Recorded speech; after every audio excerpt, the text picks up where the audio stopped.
बिस्मिल्लाहिर्रहमानिर्रहीम। नाज़रीन व सामीन अस्सलाम अलैकुम। पाकिस्तानी तारीख में ख़वातीन सियासतदानों के बारे में बदज़बानी की रवायत बहुत पुरानी है। इस सिलसिले में अगर माजी पर नज़र दौड़ाई जाए तो बहुत से वाक़यात मिलते हैं जिनकी तारीख की किताबों और अखबारात से तस्दीक भी की जा सकती है।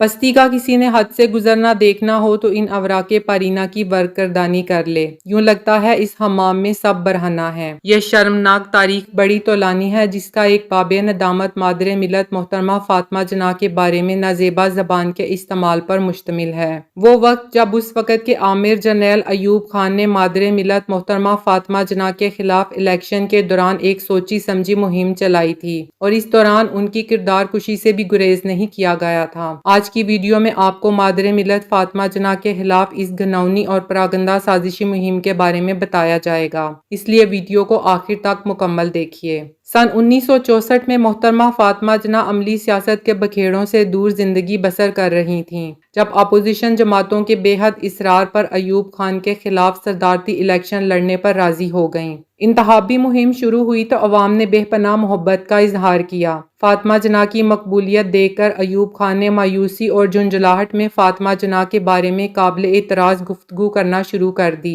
जिसके बारे में उनके मोतमिद खास और सेक्रेटरी इतलात अल्ताफ गौहर ने अपनी किताब फौजी राज के पहले 10 साल में लिखा है। अयूब खान की बर्दाश्त जवाब देने लगी थी। उन्होंने लाहौर में एक प्रेस कॉन्फ्रेंस से खिताब करते हुए मिस जना के गैर शादीशुदा होने के हवाले से उन पर खिलाफ फितरत जिंदगी बसर करने का इल्जाम लगाते हुए कहा कि वो बदहिसाल लोगों में घिरी हुई हैं। अयूब खान ने जलसों में भी फातिमा जना के बारे में पस्त गुफ्तगू की, जिसकी मस्तनिद गवाही मादरे मिलत की तकरीरों के मतन से भी मिलती है। उन्होंने कहा कि मिस्टर अयूब ने मुझे वोटरों की निगाहों में फरोतर साबित करने के लिए बड़े बचकाना अंदाज में कुछ कहानियां शुरू कर दी हैं। इन्हीं में से एक कहानी ये है कि कायदे-आज़म मुझे ताले में बंद कर दिया करते थे। उन्होंने कहा था कि सदर अयूब की तल्ख कलामी उनकी आने वाली नाकामी का पेश खेमा है।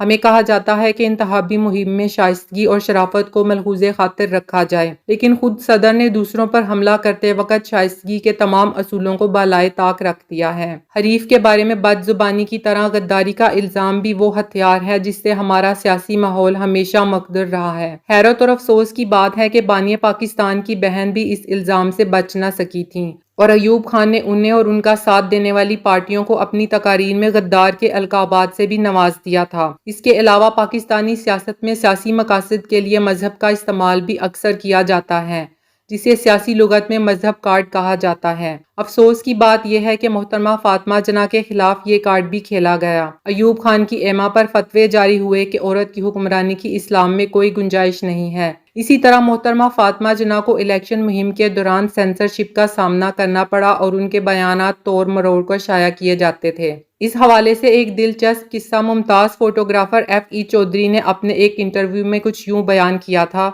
2-2:30 बजे मिस जना ने मोची दरवाजे पर अपनी इलेक्शन मुहिम के सिलसिले में तकरीर करना थी। एडिटर ने मुझे बुलाया। चौधरी साहब, मिस जना ने तकरीर करनी है मोची दरवाजे। कहने लगे ऐसी फोटो खींचना जिसमें क्राउड थोड़ा नजर आए। मैंने कहा ख्वाजा साहब, आपको पता है ये उस शख्स की बहन है जिसने मुल्क बनाया। लोग तो पागलों की तरह जाएंगे, सारी सड़कें भरी होंगी। कहने लगे कोशिश करो। मैंने कहा कोशिश नहीं हो सकती। F.E. चौधरी ने एडिटर की बात मानने से इनकार कर दिया और नौबत उनके इस्तीफे तक आन पहुंची, जो कबूल ना हुआ और उनसे कहा गया कि अच्छा चलें, वो अपनी मर्जी करें। F.E. चौधरी ने बताया कि उनकी तस्वीर 2 या 3 कालम छपी। उस पर भी एडिटर ने बताया कि ऊपर से फोन आया था कि आपने इतना बड़ा क्राउड दिखाया था। उस वक़्त के सदारती इलेक्शन बालिग़ राय दही की बुनियाद पर होते तो अयूब खान अपनी तमाम तर चालों और हरबों के बावजूद हार जाते, लेकिन अयूब खान ने धौंस धांधली और अपने ओछे हथकंडों से इलेक्शन जीत लिया था। अगर आपको ज़ैनब नामा की वीडियोस पसंद आ रही हैं तो चैनल को सब्सक्राइब ज़रूर करें। शुक्रिया।